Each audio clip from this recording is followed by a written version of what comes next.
Good morning, Malacañang Press Corps, and welcome to our briefing this morning, Thursday, March 9. Before I continue with the briefing, let me announce some appointees. The President appointed the following to different government offices. Under the Office of the President, Diorela Maria Soto Antonio, Chairperson of the MTRCB. Juan Emmanuel Reyes, Assistant Secretary, Presidential Management Staff.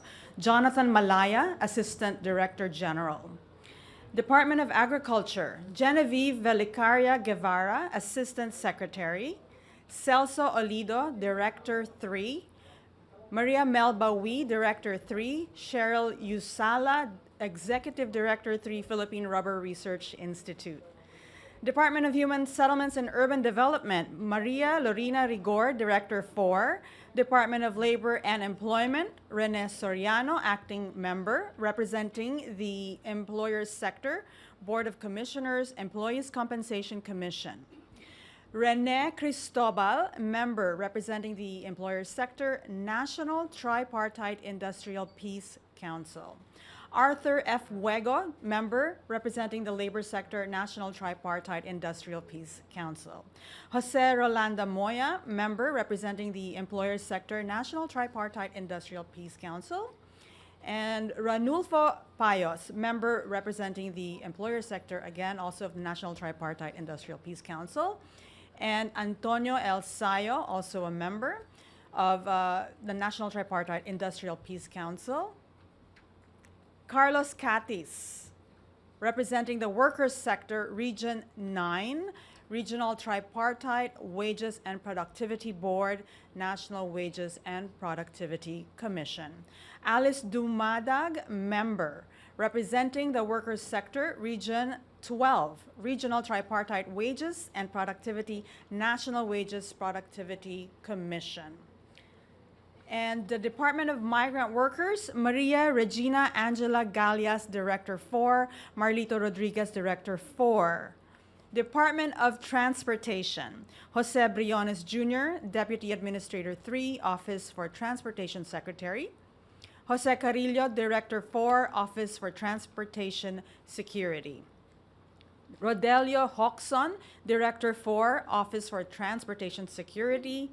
Danilo Macerin, Director 4, Office for Transportation Security. And government-owned or controlled corporations. Arsenio Bartolome III, Acting Member, Board of Directors, National Development Company. Franz Joseph George Alvarez, Member, Board of Directors, Philippine National Oil Company, Exploration Corporation. Edgar Benedict Cutiongo, Member, Board of Directors, Philippine National Oil Company, Exploration Corporation. Rafael Del Pilar, Member, Board of Directors, Philippine National Oil Company, Exploration Corporation.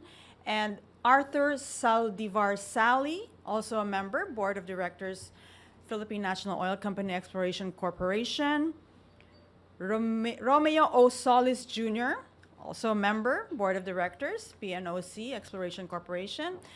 Adrian Ferdinand Sugay, member also of the PNOC, Board of Directors. And that is the end of today's appointment list. Medyo marami, no? But we will release that as well. So bukod dito, kaninang umaga ay pinulong ng Pangulong Ferdinand Marcos Jr. ang NEDA Board para pag-usapan ang guidelines sa implementation at listahan ng mga proyekto na kabilang sa infrastructure priority projects ng administrasyon. Ito ay upang siguruhin na aligned ito sa mga layunin ng Philippine Development Plan 2028. Kasama rin sa pinag-usapan ang mga rekomendasyon ng NEDA Board para sa pag-amyenda ng 2013 Joint Venture or JV Guidelines. At para ipaliwanag ang mga ito, kasama natin ngayon si NEDA Director General at Socioeconomic and Planning Secretary Arsenio Balisacan. Secretary Balisacan, good morning. Thank you, Daphne. Members of the Malacañang Press Corps, good morning, everyone. I think the microphone is not. Is the microphone on? We're good? Okay. I am pleased. Ito na lang.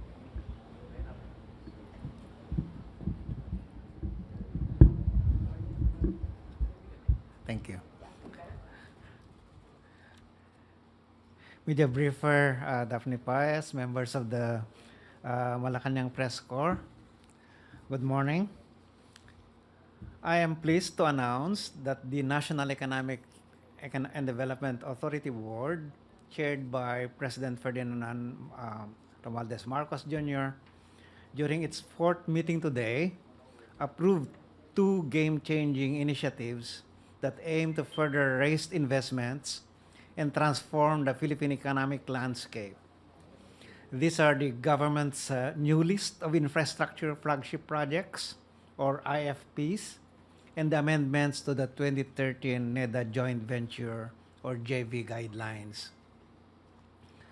The approved new list of infrastructure flagship projects includes a total of 194 projects amounting to about 9 trillion pesos. Majority of these infrastructure flagship projects are in physical connectivity and water resources, which include projects in irrigation, water supply, and flood management. The list also includes projects in digital connectivity, health, power and energy, agriculture, and other infrastructure. Some of the new projects included in the new list are the Panay Railway Project, Mindanao Railway Project 3, North Long Haul Railway, San Mateo Railway, UPPGH Diliman Project, the NAIA or the Noy Aquino International Airport Rehabilitation Project, Ilocosur Transbasin Project, and the Metro Cebu Expressway. Aligned with the priorities under the 8-point socioeconomic agenda of President Marcos' administration and the plans outlined in the Philippine Development Plan for 2023 to 2028, these high-impact and urgently needed infrastructure projects aim to showcase the government's Build Better More program. The new IFPs are seen to address the binding constraints to business investment and expansion that will create more high-quality and resilient jobs that will allow us to meet our poverty reduction goals for the medium term. IFPs shall be prioritized under the government's annual budget preparation and enjoy the benefits of expedited issuance of applicable permits and licenses consistent with current legal frameworks.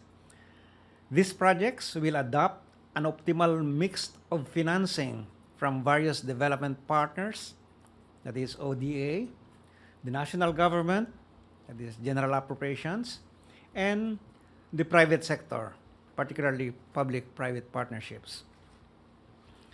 To hasten the rollout of these projects, the Marcos administration is strongly promoting the utilization of public-private partnerships, or PPPs, one of the cross-cutting strategies likewise identified in the Philippine Development Plan 2023 to 2028. 45 of these IFPs are seen to be financed through partnerships with the private sector. The government shall harness the financing or financial and technical resources of the private sector, which allows the public sector to allocate its funds for greater investment in human capital development, especially to address the scarring in health and education due to the pandemic, and provide targeted assistance that protects vulnerable sectors from economic shocks. To ensure the quality and timeliness of project execution, the NEDA board designated NEDA as the lead agency that will monitor the implementation of the IFPs as part of its program monitoring function pursuant to Executive Order number 230. The list of IFPs will be posted publicly on the NEDA website and social media accounts for your reference. Second, the NEDA board approved the proposed amendments to the 2013 NEDA joint venture guidelines. The NEDA will process the issuance of the revised JV guidelines in accordance with Section 8 of Executive Order 423 Series of 2005. The amendments aim to enhance competition for projects under joint ventures, ensure better performance of private sector participants, and improve check and balances to ensure that the project is technically and financially sound. The amendments shall also ensure that the guidelines are aligned with the provisions of the recently amended Build, Operate, Transfer or BOT law, implementing rules and regulations, and the proposed amendments to the BOT law or PPP Act pending in Congress, but which are expected to be passed by this year. The Marcos administration's Trust for Infrastructure shall enable the transformation of the Philippine economic landscape within the next 6 years. Recognizing that our country has much work to do to catch up with our dynamic neighbors in the region, we will pursue high-impact initiatives that aim to encourage greater local and foreign investment and private sector participation in infrastructure development. Today's approval of the new IFP list and the amendments to the NEDA JV guidelines is a giant step toward our goal of elevating our competitiveness as we promote the Philippines as a prime investment destination in the region. We will connect and integrate markets to enable access to more opportunities for local industries, enhance the productivity of our young and vibrant labor force, and create safer infrastructure for future generations. Ultimately, we wish to improve the overall quality of life for all Filipinos and empower every citizen to live a matatag, maginhawa at panatag na buhay. Thank you. Let me just announce the opening of the floor. Is the microphone already working? Yeah, better? Oh, it is. Okay, Maricel Halili, TV5. Hi sir, magandang umaga po. Sir, following the approval of the new IFP list, how will this help the unemployment situation in the country? It's working? It's working. Hindi pa.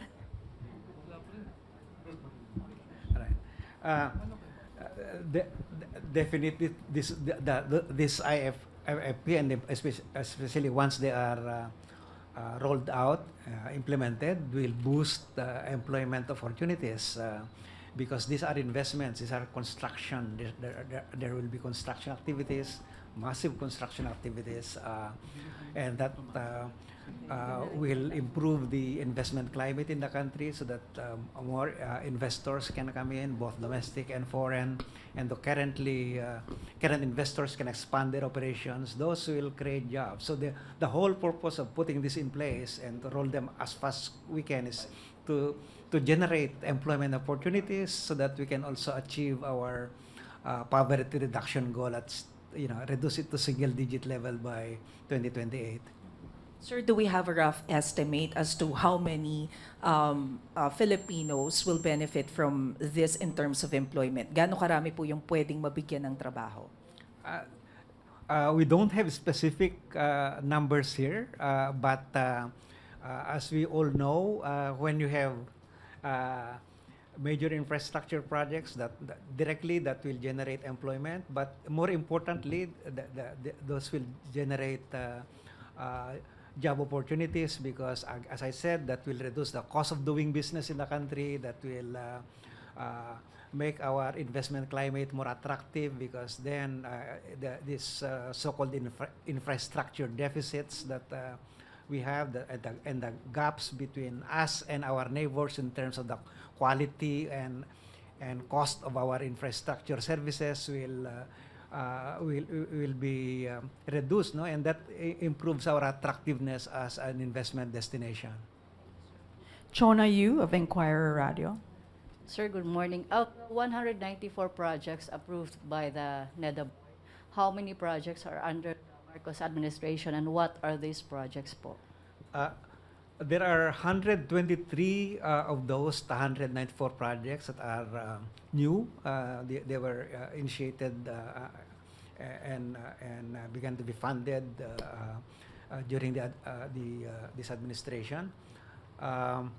Some of the examples that I provided earlier, like the Naya rehabilitation, the North Long Haul Railway that should bring the railway from Manila all the way to the Ilocos region, all the way to the Cagayan Valley, and as well as that the Metro Cebu Rail expressway that I mentioned earlier. So these are just a few of the examples that we have. There are 123 in the list, and we will be posting this list. If not today, you'll get it by tomorrow. We're just cleaning them up. Sir, just a follow-up on that. Out of the 123 projects, ilan doon ang matatapos under bago or matapos yung kanyang administration? We don't have the count yet, but the whole intention is to complete many of them as much as possible. But these are long-term projects, like the North Long Railway that I mentioned. That will involve several years of development, just like what we have with the subway. The subway, was started by the Duterte administration, right? And as we see it now, maybe we completed that in 2027, 2028, no? So that's how, and that's only Metro Manila. How much more to bring the railway services all the way to the Cagayan Valley. Okay, Ace Romero, Philippine Star.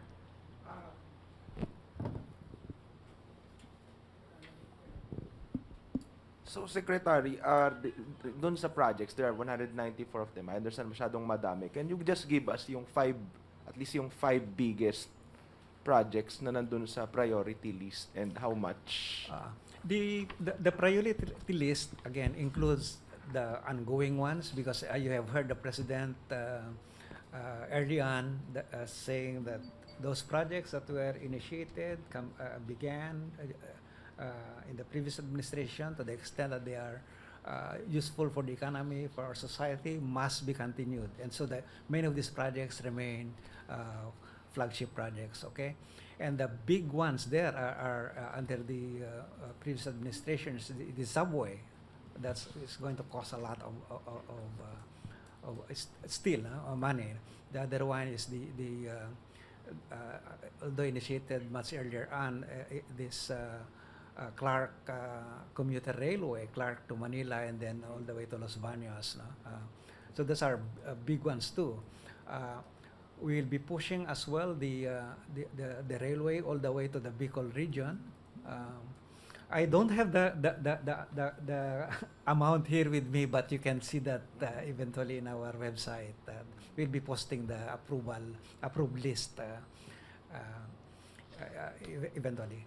So, of those projects, ilan po yung kayang matapos next year, yung mas mabilis matapos? Kasi people will be asking when can we feel in the next benefits? couple of years, you should be seeing many of this already in operational. For example, irrigation projects. Many of these are irrigation projects, health projects. We are including the cancer center that we approved last time. That's now going, and we hope to have that in the next 3-4 years. What included here also is another Philippine General Hospital in UP Diliman. Those can move pretty quickly because those are PPP, private partnership projects, and this will not involve much right-of-way acquisition, so they can be quite quick. Where we may be encountering a bit of difficulty will be those areas where we have to acquire right-of-way. But even then, part of the approval of the decision by the and the directive of the President this morning was to ask ARTA to issue or to ensure that the agencies who are involved with issuance of permits, licenses, and that they have to give priority to these IFPs, because in the past these have been some of the bottlenecks. No, agencies are so slow in issuing the required permits and licenses. So we are undoing many of those problems there. Quick follow-up na lang, Sec. Can you just give us yung parang basic or yung main features nung revised guidelines dun sa joint venture? Ano po yung mga, I suppose may mga layers na inalis? Well, the one that what we are addressing there are, number one is to simplify the joint ventures, again, to make sure that the joint ventures can move efficiently and quickly, and will address the public interest concerns, no? And so we are the amendments will involve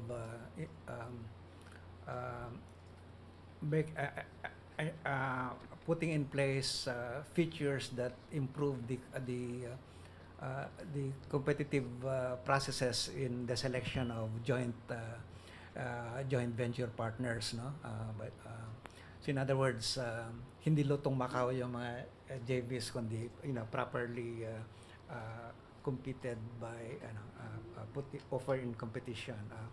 There will be proper checks and balances in the governance of JVs, and aligning the rules and the guidelines with the approved guidelines for the BOT law implementing rules and regulations, no? Dun sa PPP guidelines that we approved earlier this year, no? and last year, no? So the PPP governance has been improving, and we want to ensure that the JVs, the guidelines for the JVs, will also move in the same direction. Eden Santos, Net 25. Hi. Secretary, good morning po. You said that these infra projects will give quality jobs to Filipinos. What kind of quality jobs are you referring to? And before kasi po may mga incident na yung mga contractor partners are bringing their nationals to work dun sa mga infra projects. No, when we say quality jobs, we mean jobs that could provide you decent wages, and not just unemployment of 1 hour or 2 hours a day. In our statistics, if you are employed for 1 hour a day, employed ka na, no?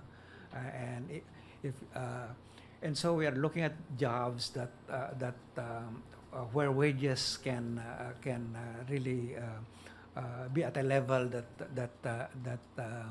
make households, individuals keep afford a decent living, can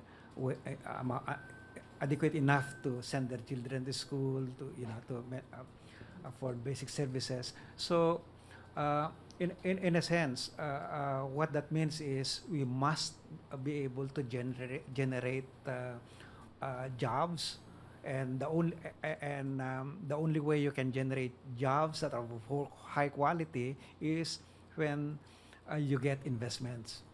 And as I said earlier, one of the constraints faced by our investors or faced by the country in attracting investment is the quality of our infrastructure, the poor quality of our infrastructure and the services, the high cost of doing business in the country.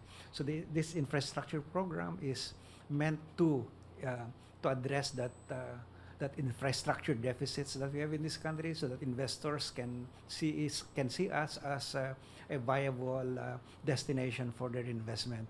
That way, jobs, opportunities can improve. So if plants, if their investors come in to set up their factories, there will be more, better quality jobs. Better because when you're employed there, it's 8 hours a day. You get it's not 1 hour a day, and you get all the benefits.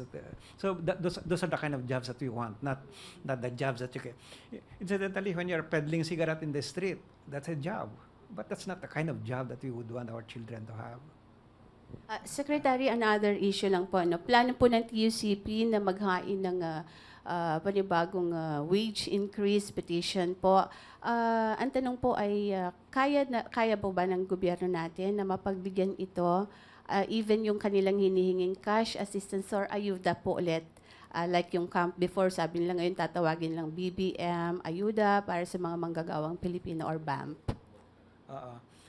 Ang trust natin as much as possible is to generate jobs, opportunities that will last long, no? Are sustainable, no? And so that people will, our workers can earn sufficient, can have wages that are that can comfortably support their needs. We are aware that there are petitions for minimum wages, and there are rules, no, under the law that need to be factored in, determined. There are factors that need to be considered in the approval of such petitions. No, I don't want to preempt that, but certainly one of those conditions that I read in the law is that the decision must take into account the impact of that and the economy and local economies in particular, to make sure that you don't create unnecessary disincentives for again investors to come in here, or to investors to expand, because you make you price yourself too high in relative to your productivity. I maintain that and that's the very purpose of this infrastructure program, is it helps our workers realize higher productivity when you get this kind of infrastructure support and investment, and that's what is required to get wages rise on a sustained basis. Dan Osorio, Global Daily Mirror. Good afternoon, sir. In view of NEDA's discouragement in raising minimum wages and with the now proposed number of long-term projects, what is the earliest possible prediction of the economic state being in equilibrium from inflation following the suggested increase in labor and employment demand? What is the long term? What's the equilibrium? Yeah. As of now, this morning you must have seen the new employment data, no? And what you have seen in the employment data is unemployment decrease further, no? And the quality of that job, as indicated in the underemployment data, is improving, no? Now, of course, while that is happening, you still have the inflation concern, no? And it's still a challenge for us to address the inflation, and we must. I mean, realistically, the inflation issue is something that cannot be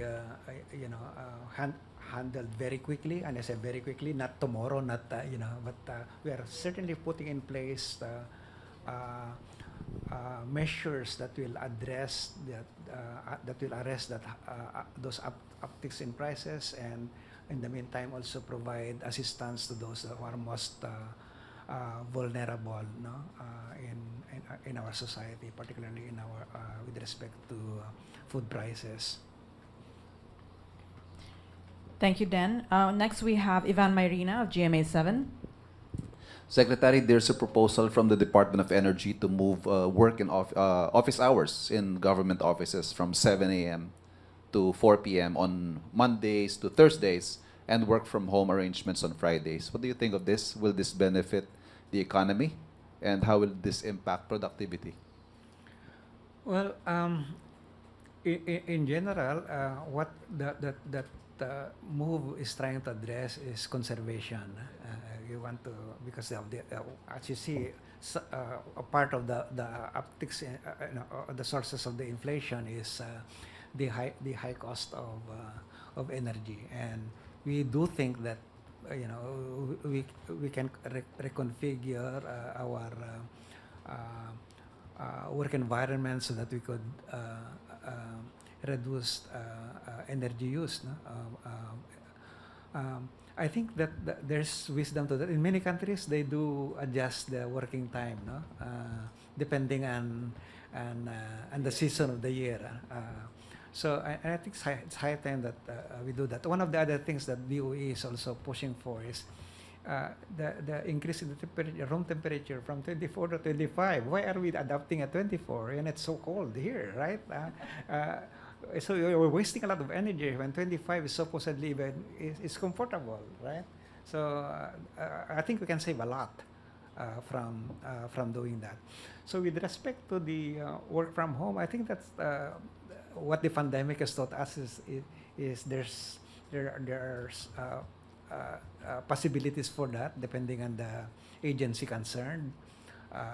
For those who are basically research-oriented, like one of the attached agencies to our office, the Philippine Institute for Development Studies, most of them are on our work from home because they can do their work there.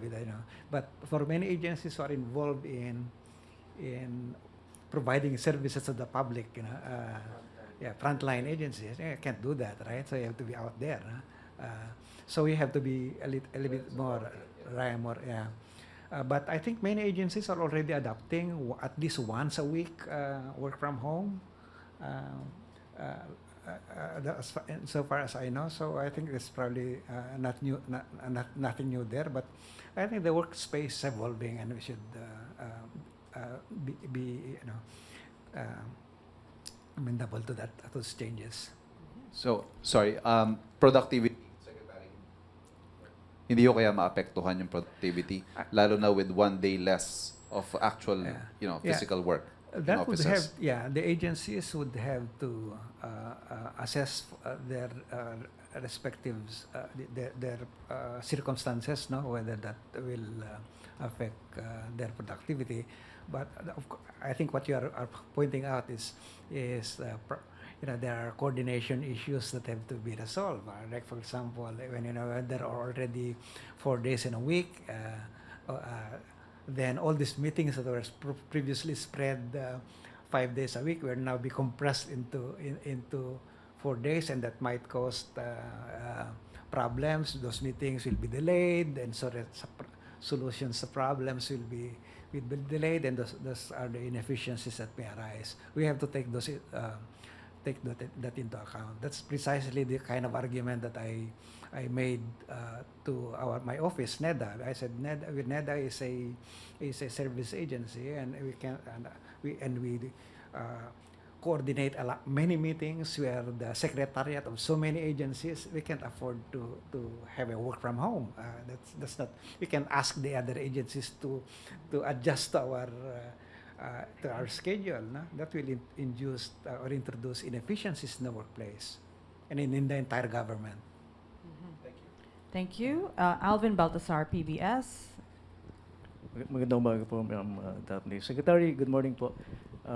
Secretary, ask ko lang po kung ano yung mga problema na ina-anticipate natin amid the 194 infrastructure projects. Kasi if I remember right, Secretary, sa past administration mo, nagkaroon sila ng problema doon sa right-of-way. Yeah. Ano po yung mga ina-anticipate natin? Yeah. In the discussions this morning with the President, we actually presented those issues, the potential risk to delays, and we have identified measures that we will need to put in place to ensure that those delays will be minimized. For example, we will be reporting to the President and the NEDA board quarterly on the progress of these projects. All the agencies have projects that are labeled as IFPs are required to report to us every month on the progress. And as I said earlier, ARTA, our regulatory, the agency that's mandated to look at all these regulations and particularly the issuance of permits, would have to look into and the president will be issuing, the office of the president will be issuing directive to ARTA to ensure that the agencies, that no agencies will cause delay on any of these projects by way of delays in the issuance of permits and licenses. Okay, thank you. And last question from Sam Medanilia, Business Mirror. Ay, mag-inquire lang po kami regarding, sir, dun sa yung out of dun sa 194 infra projects, ilan na po kaya yung dumaan sa feasibility study? At saka meron na po bang infra project from the previous administration yung na-scrap dun sa new lease? At ano po yung reason kung bakit po na-scrap? Thank you po. As we said earlier, of the projects that were of these 194 projects, 71 of those were from previous administrations, particularly during the Duterte administration. No? And the basis for their inclusion there is these have been approved, and these have been before, and they have been already implemented. So in other words, they have started, and so we cannot discontinue any of those projects because if they are they have been proven to be useful for the economy, for our society, they must be completed. Otherwise, we waste opportunities. No? So I'm not aware of any of those projects that have met that criteria. We have established, by the way, guidelines on the selection of projects that can be included into the IFPs. So there are, number one, there is these projects are of national significance. They have been identified or they support sensitive to the priorities identified in the Philippine Development Plan 2023 to 2028, as well as in the 8-point socioeconomic agenda of the President. So there were criteria, and so each of those projects were ranked according to certain objective criteria. Okay. What's the second part of your question? That's it, no? The feasibility studies, yeah. Not all of these have complete feasibility studies. In fact, we have the data there. Let me just look at this. So, okay, out of the 194, for example, 95 are ongoing and have been approved for implementation. 8 have already secured government approval, so they have been approved by the approving authority. In most of these projects, it will be the NEDA board, and now the next stage is implementation. 47 of those are ongoing project preparations. So feasibility studies are being prepared, are being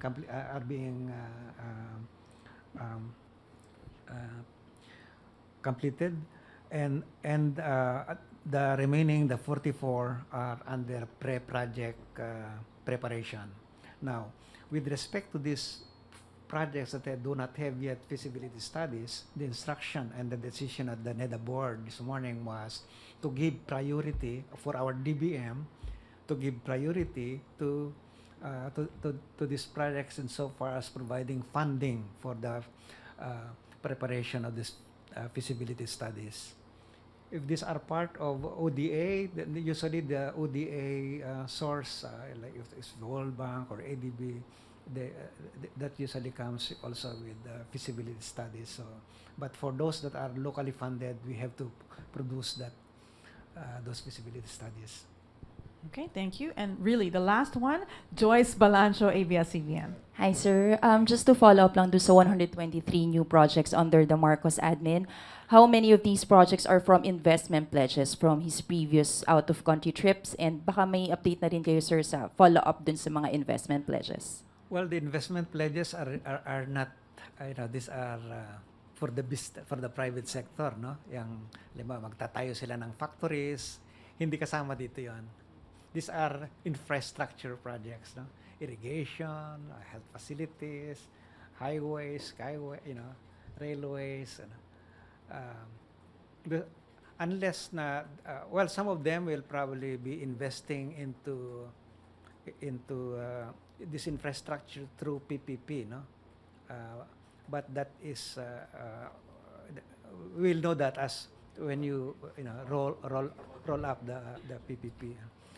ODA, yes, of course, to the extent that the pledges were by foreign governments, then those could be ODA. Okay, thank you very much, Secretary Arsenio Balisacan of NEDA. Thank you for sharing the priority infrastructure flagship projects. Thank you so much. Thank you. Have a good lunch, guys. Thank you, Daphne.